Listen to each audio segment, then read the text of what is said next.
नमस्कार दोस्तों। आज है 23 अगस्त और स्पेशल करंट अफेयर्स में फ्रेंड्स आपका स्वागत है। आज का हमारा पहला क्वेश्चन है, पीएम केयर फंड क्या है? What is PM cares fund?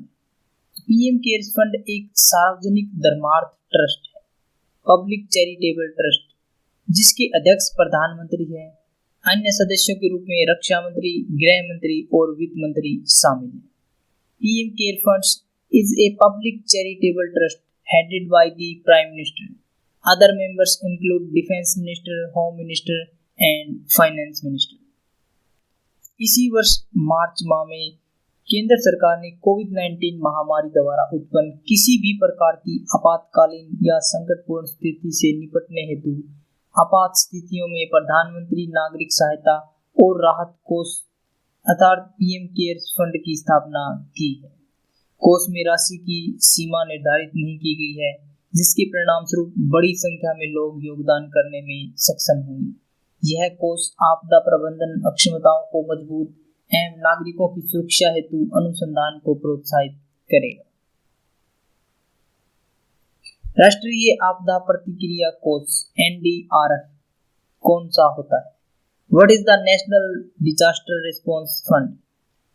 तो इसे भी किसी आपदा की स्थिति या आपदा के कारण आपातकालीन प्रतिक्रिया, राहत और पुनर्वास के खर्चों को पूरा करने के लिए केंद्र सरकार द्वारा प्रबंधित किया जाता है। It is managed by the central government to meet the expenses of emergency response, relief and rehabilitation due to any disaster situation of disaster. राष्ट्रीय आपदा प्रतिक्रिया कोष यानी कि NDRF का गठन आपदा प्रबंधन अधिनियम 2005 की धारा 46 के तहत किया गया है।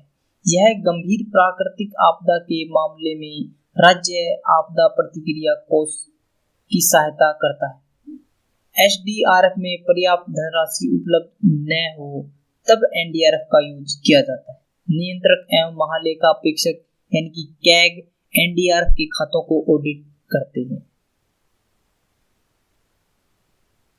उल्का वर्षा या परसियड्स उल्का बौछार से क्या अभिप्राय है?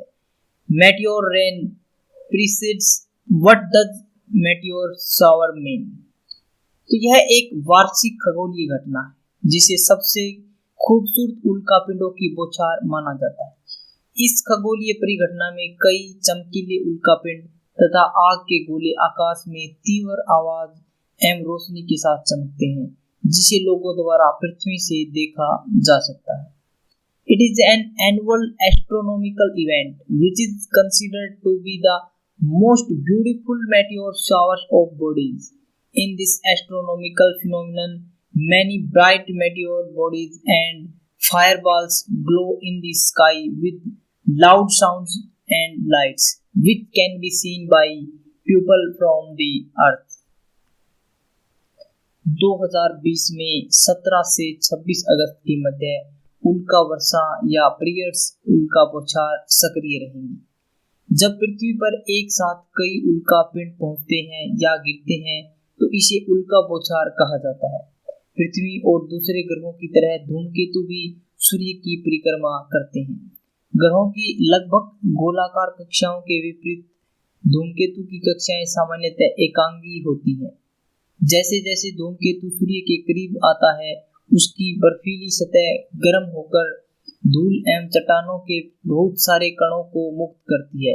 यह धूमकेतु का मलबा धूमकेतु के मार्ग के साथ बिखर जाता है, विशेष रूप से आंतरिक और सौरमंडल में, जिसमें बुध, शुक्र, पृथ्वी और मंगल ग्रह शामिल है, क्योंकि सूर्य की अधिक गर्मी के कारण बर्फ और मलबे में एक प्रकार का उबाल उत्पन्न होता है।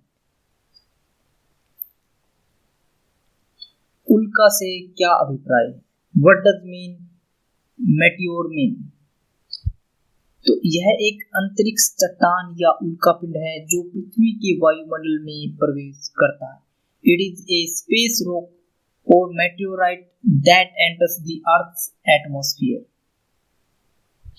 उल्कापिंड अंतरिक्ष में मौजूद वह वस्तुएं हैं जिनका आकार धूल के कण से लेकर एक छोटे क्षुद्र ग्रहों के बराबर होता है। इनका निर्माण अन्य बड़े निकायों जैसे कि धूमकेतु, क्षुद्र ग्रह, ग्रह एवं उपग्रह से टूटने या विस्फोट के कारण होता है।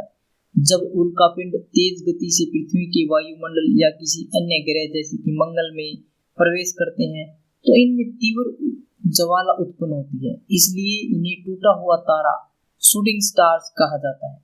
जैसे ही ये अंतरिक्ष चट्टानें या उल्कापिंड पृथ्वी की तरफ आती हैं तो ये चट्टानें हवा के प्रतिरोध के कारण अत्यधिक गर्म हो जाती हैं। जब पिंड या चट्टानें वायुमंडल से गुजरते हैं तो यह अपने पीछे गैस की एक चमकीली यानी कि टूटा हुआ तारा रेखा या पुंज का निर्माण करती हैं, जो पर्यवेक्षकों को पृथ्वी से दिखाई देती है। आग के गोलों में तीव्र विस्फोट के साथ प्रकाश एवं रंग उत्सर्जित होता है, जो उल्का की रेखा पुंज की तुलना में देर तक दिखता है, क्योंकि आग के गोले का निर्माण उल्का के बड़े कणों से मिलकर होता है। जब कोई उल्कापिंड वायुमंडल को पार करते हुए जमीन से टकराता है तो उसे उल्कापिंड कहा जाता है। कैंसर का क्या अर्थ है? What does cancer mean? तो सामान्य शब्दों में कहें तो कैंसर शब्द का प्रयोग कई सारी बीमारियों के एक समूह के लिए किया जाता है। यह शरीर में लगभग कहीं भी विकसित हो सकता है। In general terms, the word cancer is used for a group of many diseases. It can develop almost anywhere in the body. आमतौर पर मानव कोशिकाएं बढ़ती हैं और मानव शरीर की आवश्यकता के अनुरूप नई कोशिकाओं को बनाने के लिए विभाजित होती हैं। जब कोशिकाएं पुरानी हो जाती हैं या क्षतिग्रस्त हो जाती हैं तो वे अपने आप ही मर जाती हैं और नई कोशिकाएं उनका स्थान ले लेती हैं। लेकिन कैंसर की स्थिति में यह क्रमबद्ध प्रक्रिया बाधित हो जाती है।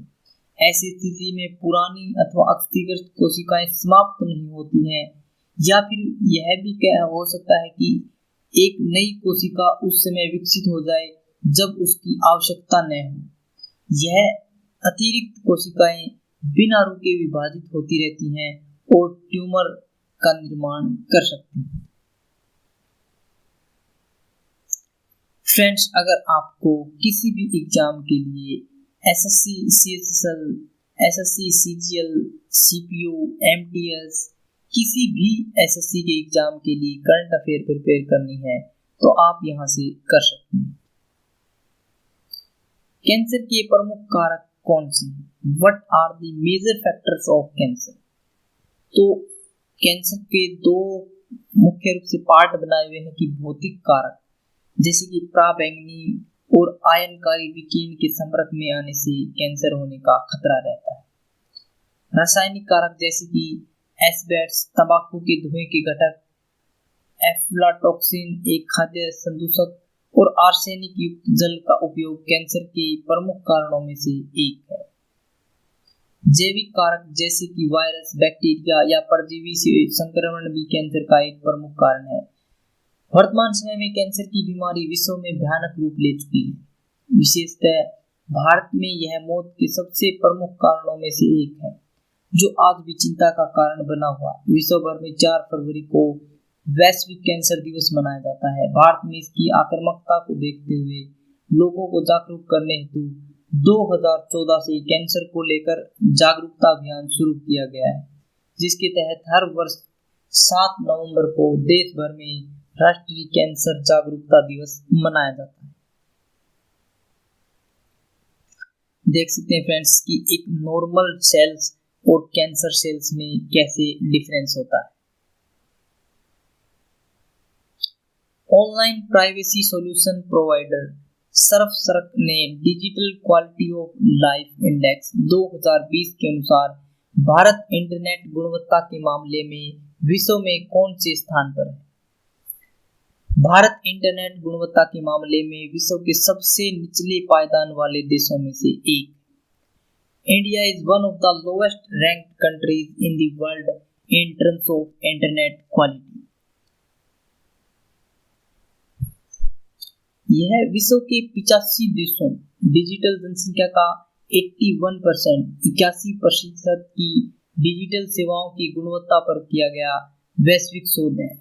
इसका मापदंड इस अध्ययन में डिजिटल गुणवत्ता को परिभाषित करने वाले निम्न 5 बुनियादी आधारों को प्रमुखता दी गई है, जिनके आधार पर देशों को अनुक्रमित किया गया है। इसमें शामिल हैं इंटरनेट की वहनीयता, इंटरनेट की गुणवत्ता, इलेक्ट्रॉनिक्स इंफ्रास्ट्रक्चर, इलेक्ट्रॉनिक सुरक्षा और इलेक्ट्रॉनिक गवर्नमेंट। इन आधारों को 12 संकेतकों के माध्यम से रेखांकित किया गया है, जो परस्पर जुड़े हुए हैं और समग्र डिजिटल गुणवत्ता को सुनिश्चित करने के लिए एक साथ काम करते हैं। डिजिटल इंडिया प्रोग्राम का क्या उद्देश्य है? What is the purpose of digital India programme? तो यह भारत को ज्ञान आधारित परिवर्तन के लिए तैयार करने हेतु चलाया गया एक समग्र कार्यक्रम है। This is a comprehensive program to prepare India for knowledge based change. E Kranti राष्ट्रीय गवर्नेंस योजना 2.0, जो कि डिजिटल इंडिया पहल का एक आवश्यक स्तंभ है। डिजी लॉकर, यह भारतीय नागरिकों को क्लाउड पर कुछ आधिकारिक दस्तावेजों को संग्रहित करने में सक्षम बनाता है। भीम ऐप, डिजिटल भुगतान में सक्षम बनाना। प्रधानमंत्री ग्रामीण डिजिटल अभियान, नागरिकों को डिजिटल रूप से साक्षर बनाना। भारत नेट कार्यक्रम, सभी ग्राम पंचायतों में एक ऑप्टिकल फाइबर नेटवर्क स्थापित करना। अखिल भारतीय आयुर्वेद संस्थान का मुख्यालय कहाँ स्थित है? Where is the headquarter of All India Institute of Ayurveda located? तो नई दिल्ली के अंदर स्थित है अखिल भारतीय आयुर्वेद संस्थान का मुख्यालय। यह आयुष मंत्रालय के तहत एक स्वायत्त संगठन है। इसकी कल्पना आयुर्वेद के लिए एक शीर्ष संस्थान के रूप में की गई है। इसका लक्ष्य आयुर्वेद के पारंपरिक ज्ञान और आधुनिक उपकरणों एवं प्रौद्योगिकी के बीच एक तालमेल स्थापित करना है। यह संस्थान आयुर्वेद के विभिन्न विषयों में स्नातकोत्तर और डॉक्टरेट पाठ्यक्रम प्रदान करने के साथ साथ आयुर्वेद, औषधि विकास, मानकीकरण, गुणवत्ता नियंत्रण, सुरक्षा मूल्यांकन और आयुर्वेदिक चिकित्सा के वैज्ञानिक सत्यापन के मौलिक अनुसंधान पर केंद्रित है।